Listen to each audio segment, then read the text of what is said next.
Hello friends, this is the second part of chapter 1 that is business trade and commerce. पिछले part में हम लोग बात किए थे इंडस्ट्री के बारे में, कॉन्सेप्ट ऑफ बिजनेस के बारे में, इकोनॉमिक और नॉन इकोनॉमिक एक्टिविटीज़ के बारे में। इस पार्ट में बात करेंगे कॉमर्स के बारे में और कैरेक्टरिस्टिक्स ऑफ बिजनेस के बारे में, बिजनेस, एम्प्लॉयमेंट और प्रोफेशन के डिफरेंस के बारे में। तो चलिए स्टार्ट करते हैं। हम लोग सबसे पहले बात करेंगे कॉमर्स के बारे में। The activities which are necessary for facilitating exchange of goods and service are included under commerce. The main function of commerce is to facilitate free flow of goods and service by removing various hindrances in the process of exchange। Commerce एक ऐसा activity होता है जो कि facilitate करता है free flow of goods and service by removing various hindrances in the process of exchange. The hindrances may in respect of person, place, time, risk, finance. These hindrances are removed by various activities in commerce like advertising, warehousing and banking। Commerce provide the necessary link between producer and consumer। Commerce एक necessary link provide करता है between producer and consumer। अब देखेंगे commerce के अंदर कितने types की activities आती हैं। Commerce include two types of activities. First one is trade and second one is auxiliaries to trade. सबसे पहले देखेंगे ट्रेड क्या होता है। ट्रेड एक ऐसी एक्टिविटी होती है जो कि इन्वॉल्व होती है buying and selling of goods. Trade is the part of business activities which is involve in buying and selling of goods. Trade दो प्रकार के होते हैं, इंटरनल एंड एक्सटर्नल। पहले देखेंगे इंटरनल क्या होता है। It refers to buying and selling of goods within the geographical boundaries of the country. And external के लिए it refers to buying and selling of goods and service between persons and organisation belonging to different countries. Internal trade के अंदर wholesale और retail आता है। Wholesale, जब आप किसी गुड्स को लार्ज क्वांटिटीज़ में ख़रीदें या बेचें तो उसको होलसेल कहते हैं। और जब आप किसी गुड्स को लार्ज क्वांटिटीज़ नहीं बल्कि स्मॉल क्वांटिटीज़ में ख़रीदें या बेचें तो उसको रिटेल कहते हैं। एक्सटर्नल ट्रेड के अंदर दो आते हैं, एक एक्सपोर्ट, दूसरा import. Export it means selling of goods to other countries. जब आप अपने कंट्री के गुड्स को दूसरे कंट्रीज़ में सेल करते हो तो उसको एक्सपोर्ट बोलते हैं। और import it means purchase of goods from other countries. जब आप दूसरे कंट्रीज़ से गुड्स खरीदते हो तो उसको इम्पोर्ट बोलते हैं। Now moving to next topic that is auxiliaries to trade. अब देखते हैं ऑक्सिलरीज टू ट्रेड क्या है। The activities which helps in the process of trading are known as auxiliaries to trade.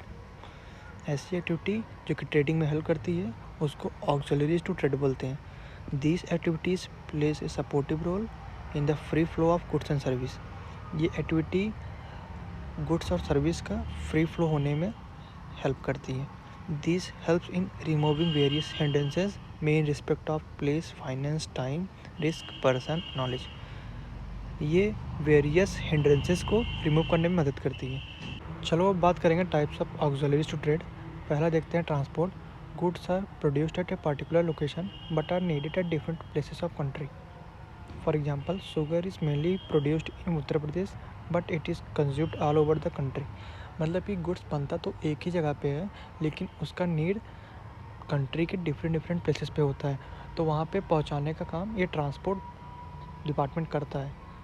These hindrance of place is removed by various means of transportation like railways, waterways। This service facilitates the movement of finished goods। तो different location पे पहुंचाने का काम different means of transportation करते हैं like Railways, waterways, और ये facilitate करते हैं मूवमेंट ऑफ फिनिश गुड्स का। अब बात करेंगे बैंकिंग के बारे में। Every business requires funds for long term और short term. The money required for short term is known as working capital, whereas the money required for long term is known as fixed capital। जैसे कि आप लोग को पता है business करने के लिए सबसे इम्पॉर्टेंट जो होता है वो होता है कैपिटल रिक्वायरमेंट। किसी बिजनेस को शॉर्ट टर्म कैपिटल चाहिए होता है, किसी बिजनेस को लॉन्ग टर्म कैपिटल चाहिए होता है। ये short term long term capital requirement bank पूरा करता है, तो ये एक इम्पॉर्टेंट ऑक्सिलरीज टू ट्रेड है। अब देखते हैं इंश्योरेंस, वेयर हाउसिंग, एडवर्टाइजिंग के बारे में। पहले देखेंगे इंश्योरेंस क्या होता है। Risk is always associated with business. Various assets like plant, machinery, building, furniture kept in warehouses are subject to risk of loss और डैमेज। तो बिजनेस करेंगे तो आपको एक चीज़ तो लेकर चलना पड़ेगा कि बिजनेस में रिस्क होगा ही होगा। बिना रिस्क के कोई बिजनेस नहीं किया जा सकता। Also, employees of every association requires protection against accident due to use of complex machine। These hindrance of risk is removed by insurance, as in case of loss, any loss suffered can be recovered from the insurance agency. Business को किसी भी प्रकार का loss होता है तो उसको ये इंश्योरेंस कंपनी कंपनसेट करती है। बात करते हैं वेयर हाउसिंग के बारे में। Generally goods are not consumed immediately after production. This is always a time gap between production and consumption of goods. Thus, it becomes essential to store goods in such a way that these are available whenever they are required. Thus, hindrance of storage is removed by warehousing. तो जैसा कि आपको पता है कि business में goods तो काफ़ी ज़्यादा लार्ज क्वांटिटी पे प्रोड्यूस किए जाते हैं और उनको ऐसा नहीं है कि तुरंत ही सेल कर दिया जाता है या तुरंत ही कोई परचेस कर लेता है। तो उनको स्टोर करने के लिए एक ऐसा जगह चाहिए होता है जहाँ पे वो सेफ़ रहें, उसी को वेयर हाउस कहते हैं और ये warehousing facility warehouse department provide करता है। अब हम बात करेंगे लास्ट ऑक्सिलरीज टू ट्रेड के बारे में, जो कि एडवर्टाइजिंग है। Advertising is always the most important tool of sales promotion. It is not possible for producer to personally connect each and every consumer and provide information about products. Advertisement provides the necessary information to the consumers about the product like price, quality, usage, availability. It also motivates consumer to buy them. Thus, advertising helps in removing the hindrance of information. Advertisement एक ऐसा tool है जो कि producer और consumer को connect करता है, जिससे कि प्रोड्यूसर अपने प्रोडक्ट का इन्फॉर्मेशन जैसे कि क्वालिटी, यूजेस, अवेलेबिलिटी, ये सब कंज्यूमर से ईजिली शेयर कर पाता है। अब बात करते हैं 3 types of economic activities, that is business, profession and employment. सबसे पहले बात करेंगे बिजनेस, प्रोफेशन और एम्प्लॉयमेंट में डिफरेंस क्या है। बिजनेस का मोटिव मनी अर्न करना होता है, प्रोफेशन का मोटिव बेस्ट एडवाइस देना और क्वालिटी सर्विस देना, एम्प्लॉयमेंट का मोटिव एम्प्लॉयर को रिजल्ट देना और एम्प्लॉय को सैलरी देना, मतलब कि यहाँ पे जॉब होता है। बिजनेस में रिवार्ड के रूप में प्रॉफिट मिलता है, प्रोफेशन में रिवार्ड में प्रोफेशनल फीस मिलता है, एम्प्लॉयमेंट में सैलरीज और वेजेस मिलता है। बिजनेस में रिस्क हाई होता है, प्रोफेशन में रिस्क मॉडरेट होता है और एम्प्लॉयमेंट में रिस्क लो होता है। बिजनेस में कोई फॉर्मल क्वालिफिकेशन नहीं चाहिए, प्रोफेशन में degree and certificate of practice चाहिए और एम्प्लॉयमेंट में जॉब रिलेटेड स्किल या नॉलेज होना ज़रूरी है। बिजनेस में कैपिटल इन्वेस्टमेंट में as per size and nature of business होता है, प्रोफेशन में मॉडरेट रहेगा और एम्प्लॉयमेंट में not required. Now moving to characteristics of business. अब चलते देखते कि कैरेक्टरिस्टिक्स ऑफ बिजनेस क्या क्या है। पहला तो प्रॉफिट है और दूसरा रिस्क है, मतलब जहाँ पे बिजनेस है वहाँ पे रिस्क और प्रॉफिट रहेगा ही रहेगा। जितना ज़्यादा आप रिस्क लोगे उतना ज़्यादा आपको प्रॉफिट मिलेगा, आप जितना कम रिस्क लोगे उतना कम आपका प्रॉफिट का चांस रहेगा। अब देखेंगे तीसरा, बिजनेस अनसर्टेनिटी नेचर का होता है, मतलब कि ये अनसर्टेन होता है, आप प्रिडिक्ट नहीं कर सकते हो कि फ्यूचर में आपका बिज़नेस कहाँ तक जाएगा, कैसा रहेगा। बिजनेस डायनेमिक इन नेचर रहता है, मतलब ये टाइम टू टाइम चेंज करता है, ये टाइम टू टाइम जैसा भी मेथड रहेगा वैसा ये अडॉप्ट कर लेगा। Business deals in goods and services, business deal करता है गुड्स और सर्विस में, यहाँ पे गुड्स और सर्विस का बाइंग और सेलिंग होता है। बिजनेस एक लीगल वर्क है। Business helps in economic activity, ये इकोनॉमिक एक्टिविटी में हेल्प करता है, मतलब ये इकोनॉमिक एक्टिविटी ही है, जैसे कि जीडीपी ग्रोथ में हेल्प करता है, नेशनल इनकम इंक्रीज़ करने में हेल्प करता है और ऐसे बहुत से इकोनॉमिक एक्टिविटी हैं जिसमें कि बिज़नेस हेल्प करेगा। बिजनेस फ्लेक्सिबल नेचर का होता है, मतलब जैसे फ्यूचर में रिक्वायरमेंट होगे वैसे आप ये मेथड और टेक्निक अडॉप्ट कर सकते हो। अब आपके मन में ये क्वेश्चन आता होगा कि बिज़नेस किया क्यों जाता है, ऑब्जेक्टिव ऑफ बिज़नेस क्या है। तो पहला ऑब्जेक्टिव ऑफ बिज़नेस ये है कि ये प्रॉफिट अर्न करने के लिए किया जाता है। कितना भी बड़ा बिज़नेस हो, कितना भी छोटा बिज़नेस हो, उनका एक ही ऑब्जेक्टिव होता है कि वो प्रॉफिट अर्न करे। दूसरा देखेंगे एम्प्लॉयमेंट जनरेशन। जैसे कि आप जानते हैं गवर्नमेंट के ऊपर वैसे भी इतना सारा लोड है, तो उनके लिए पॉसिबल नहीं होता है कि वो सबको एम्प्लॉयमेंट या जॉब दे, तो ये बिजनेसमैन का काम होता है कि वो एम्प्लॉयमेंट जनरेशन में मदद करें। तीसरा देखेंगे इनोवेशन। बिजनेस इनोवेशन के लिए किया जाता है, मतलब कि नया नया टेक्निक, नया नया आइडिया जो कुछ भी है उनके पास, उनके माइंड में, उनको वो सोसाइटी में लेके आए, सबको वैल्यू प्रोवाइड करें। चौथा देखेंगे increase national income. Business national income increase करने में भी मदद करता है, जैसे कि बड़े बड़े बिजनेसमैन हैं जब वो टैक्स जमा करते हैं तो वो as a source of national income होता है, जो कि नेशनल इनकम इंक्रीज़ करने में मदद करता है। पांचवा देखेंगे सोशल रिस्पॉन्सिबिलिटी।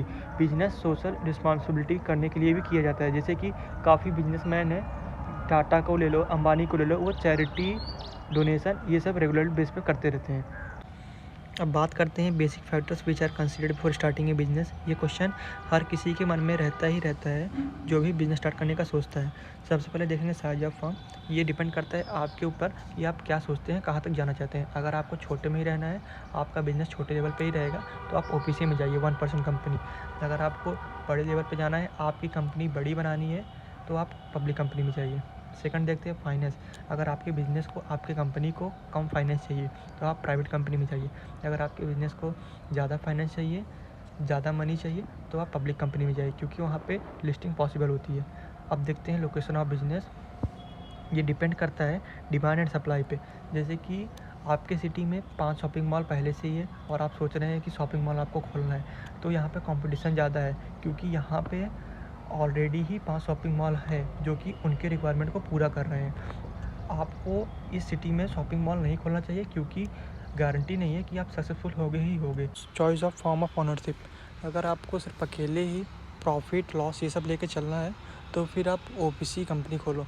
अगर आपको प्रॉफिट शेयर करना है, तो आप प्राइवेट कंपनी में जा सकते हो या फिर पब्लिक कंपनी में जा सकते हो। बिजनेस रिस्क, ये वाला कॉन्सेप्ट काफ़ी लोगों को क्लियर नहीं होता है। वो लोग समझ नहीं पाते कि आखिर बिजनेस रिस्क होता क्या है। तो हम लोग देखते हैं the term business risk refers to the possibilities of inadequate profits और even losses due to uncertainties और unexpected events.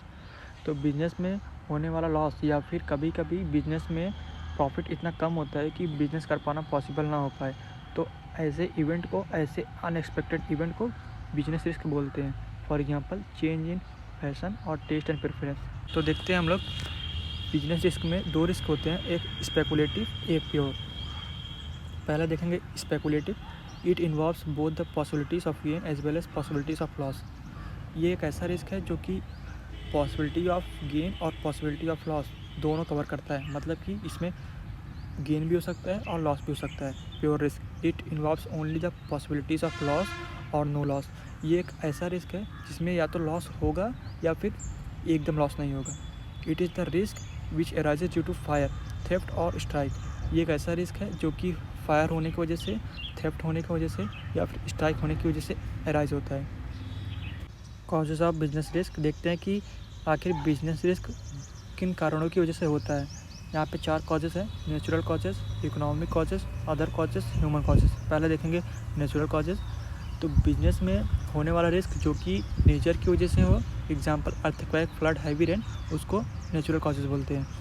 Economic causes, business में होने वाला रिस्क जो कि इकोनॉमिक कंडीशन की वजह से हो, एग्जांपल कंपटीशन, या फिर कभी कभी ड्यूज़ रहते हैं कस्टमर के जो कि वो कस्टमर वापस नहीं करते हैं, तो उससे होने वाला रिस्क इकोनॉमिक कॉजेज़ में आता है। अदर कॉजेज़ देखेंगे, this includes uncertainties like political disturbance, mechanical failures, fluctuation in exchange rate etc. Which lead to possibilities of business risk. तो बिजनेस में होने वाला रिस्क जो कि पॉलिटिकल डिस्टर्बेंस या फिर मैकेनिकल फेलर्स की वजह से हो, उसको अदर कॉजेज़ कहेंगे। Human causes, unexpected events like dishonesty, carelessness और नेग्लिजेंस। तो ऐसा रिस्क जो कि ह्यूमन के डिसऑनेस्ट बिहेवियर या फिर नेग्लिजेंस की वजह से हो, उसको ह्यूमन कॉजेज़ कहेंगे। अब ये हमारा लास्ट टॉपिक है, that is nature of business risk. इसके अलावा भी अगर कोई टॉपिक बचता है तो आप कमेंट बॉक्स में बता देना, उसके ऊपर मैं अलग से वीडियो बना दूंगा। Profit is the reward for taking risk. Risk लेने का रिवार्ड प्रॉफिट होता है। Business risk arises due to uncertainties. Business risk arise करती है अनसर्टेनिटीज़ की वजह से। Degree of risk depends mainly upon the nature and size of business. Risk depend करता है आपके बिजनेस के साइज और नेचर पे। Risk is the essential part of every business. Risk हर एक बिजनेस का एसेंशियल पार्ट होता है।